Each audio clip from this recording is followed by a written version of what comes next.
Al-Quran menurut bahasa berarti bacaan atau yang dibaca.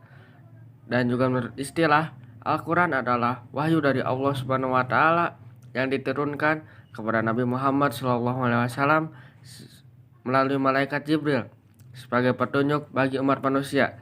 Dan juga nama-nama lain dari Al-Quran adalah ada Al-Furqan, Al-Zikir, Al-Kitab, dan juga ada At-Tanzil.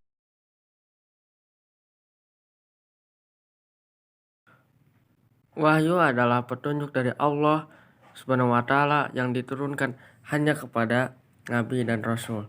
Dan cara turunnya wahyu kepada Nabi Muhammad SAW yang adalah diantaranya mimpi yang benar. Jibril menghujamkan wahyu ke dalam jiwa Nabi Muhammad SAW.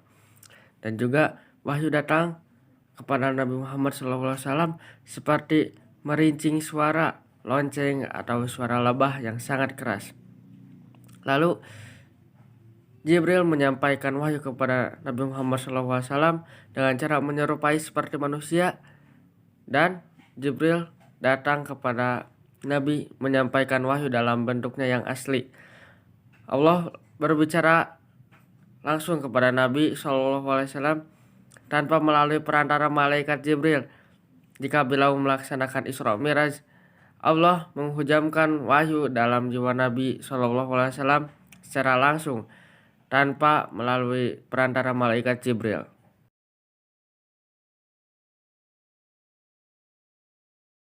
Proses pengumpulan Al-Quran pada masa Khalifah Abu Bakar As-Siddiq. Pada masa kepemimpinan Abu Bakar cukup banyak orang muslim yang murtad.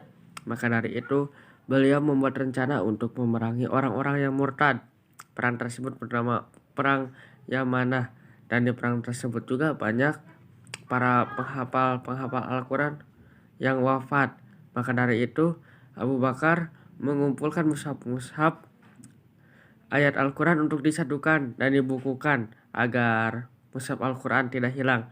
Dan juga proses penyeragaman Al-Quran pada masa Khalifah Utsman bin Affan itu dilakukan dengan upaya pengumpulan Al-Quran yang dilaksanakan dalam bentuk yang berbeda dari khalifah sebelumnya, sebagaimana telah dikumpulkan oleh Abu Bakar. Sahabat juga berinisiatif untuk melakukan pengumpulan mushaf Al-Quran. Sebagian sahabat menetap di luar Madinah sekaligus mengajar Al-Quran di tempat mereka tinggal agar Al-Quran ada turun-temurun.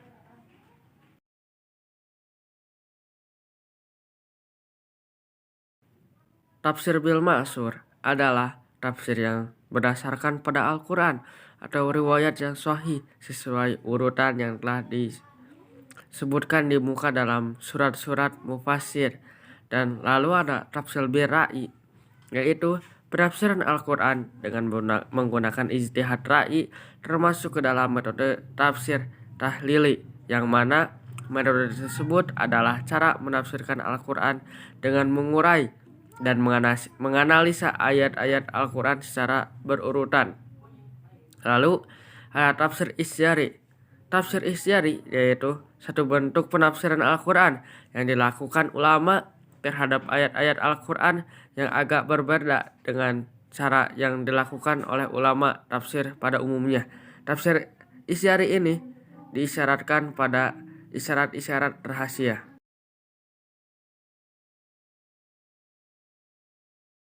Metode tafsir ijmali adalah suatu metode tafsir yang dengan cara mengumpulkan makna secara global dalam menafsirkan ayat-ayat Al-Quran.